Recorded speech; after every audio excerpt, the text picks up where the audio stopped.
I am Steve. We have gone from pixels to pictures. I remember the first live action adaptation of a video game was the Super Mario Brothers. See you later, alligator!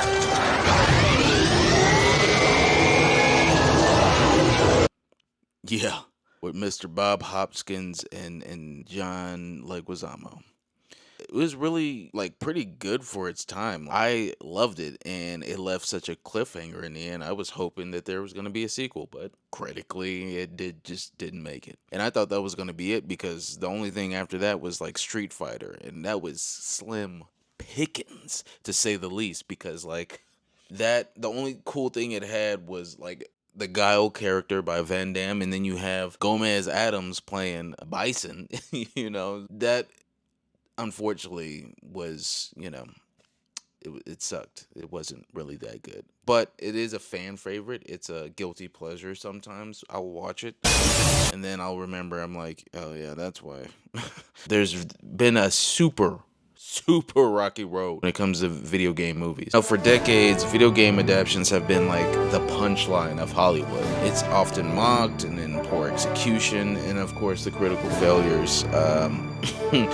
However, there has been recent successes that really shows that there actually could be hope for the genre. The Minecraft movie, everybody's talking about it. Everybody has their particular opinion, and it's just so happens that opinion is a not so good one. It's actually a negative one. I mean, they clearly said that it sucked. I will say, outside of the trollistic appeal to it, content creators have been able to go towards their content and show to be not so much of a live action aspect. I mean, we were able to do it with other films. I mean, we looked at Sonic, that happened. And we saw the transition from that to that. Obviously, from that fan depiction and that fan desire, it's something to take some consideration with, right? It sucks because we also notice other notorious flops like, Mortal Kombat. As a lover of fighting games, I'm just like, at this point, don't make another fighting game movie, man. Just let me play it, man. But I feel like there's hope in the future. We may get there. We shall see. But Sonic the Hedgehog, we gotta say, after they made those changes, that series was a friggin' breakthrough. Box office success. The first film grossed $319.7 million. And the sequel, how much did the sequel make? No, $331.6 million globally. After they made that change, it was a positive fan reaction. They got the upcoming movie coming out, and as well as like the spin-off series and probably other spin-off series to come with it. There is hope. There is a You just can't be throwing IP everywhere. Just like, here, take this, I need my money. Take this, I want more money. It can't be like that. Super Mario Brothers, it was $1 billion movie. And now a sequel is announced. Dungeons and Dragons, The Honor Among Thieves, positive reviews. And granted, it didn't do what Super Mario's did. I mean, it was still a modest box office success. So we have to recognize these factors. I say we, but it's like kind of more so people in the industry. It's like, well, what do the people actually think? What are the people saying? Is it promising? I'll show you. A Crichton 5540 says, we bullied Paramount into redesigning Sonic. Can we bully Warner Brothers into redesigning their entire movie? User EU7SP9IG8W says, dear movie companies, if you don't like having money, you could always just send it to me. That's I get that. I mean, yeah, you can go ahead and send it my way as well, just like. Anyway, at 0Z Night 0 says, whoever greenlit this to be a live action was snorting the finest redstone dust. That's a pretty good one. That's one. At Penelope Sweet says, this is the third time Jack Black has been cast in a video game adaptation. Hollywood really thinks him and Chris Pratt are their luckiest charms to make them billions of dollars. I like Jack Black. I mean, I'll go as far as like Cable Guy. That's how much I've always been a fan of Jack Black. But at the same time, Chris Pratt too. Okay.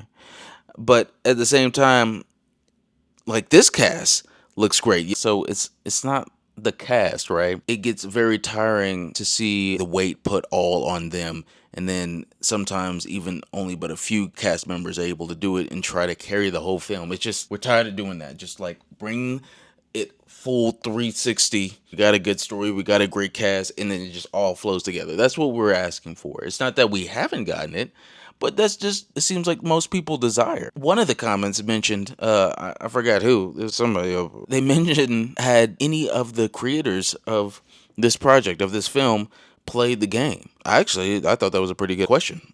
So ideally, I looked it up. But so far, from what I found, apparently, the producer, John Berg, mentioned that he has played the game. He mentioned that it's such a cool game. His kids played it. He played it. It's going to be true to the game, suggesting that a level of familiarity with Minecraft among the creative team that's working within the film. I also saw that this film had went through several iterations since its inception in 2012. 12, 13, 14, 15. So about 13 years has passed within several iterations, several changes. You would think within that long of a process, they would find something. There may be a little promise in that. Mojang Studios, the company behind Minecraft, were involved. A lot of Microsoft's creative board, like their creative director and Mojang Studios chief content officer, served as producers. There's some implication that there is likely some guidance from people that are very familiar with the game. Just doing that research, I feel better. Hopefully you feel better. Granted, it's not always going to look the same. With respecting the source material while adapting the film, I think there is some respect, or at least there claims to be. I personally love the cast. I think that the cast is going to be hilarious. I think they're all, like, literally everybody in this cast is capable of bringing a comedic, insightful display within the characters I've seen them play before. So I have no necessarily doubt with that. I just do not want them to carry the film. They know who the bottom line demographic is, right? They know their kids, and they know they don't want to be murdered unalived. Like, as a studio, speaking for the studios, even though I'm not a part of this project whatsoever, there has to be an in-depth understanding of balancing both fan expectations with broader audience appeal. We have to be able to translate those interactive experiences to passive viewing, like in these characters. That's already a challenge within itself, but the fact that it doesn't look like that familiarity that the game player, is having, I lose connection altogether. And just from seeing what the people kind of desire, if they started off as blocks, maybe, and then they turn into live action, maybe that could be more of a concept being used. I don't know. But taking it under consideration based off of what the people, the audiences, the individuals that are going to be seeing this project, yeah, that's something to take highly. Look, while the road has been rocky, like I said, there is still faith in the video game adaptations. The key is how the visual aspect ties into the story. It's not just visual aspect and story, but how they tie in and bridge together. Then you'll be able to hear the voice that was speaking to the fan, that was speaking to the player. Sincerely, a humble fan of the games, fan of the films, and fan of the communities. But as Hollywood continues to learn from past mistakes and recent triumphs, like the future of video game movies, it doesn't look dim. And I wouldn't necessarily say it looks bright either, but there is some kind of light. Yeah. Oh God. Okay, that's all right. That's too bright. Jeez. Until next time. Fabricated rappers so exasperating. A fascination for this masquerading. A vaccination for this massive hating.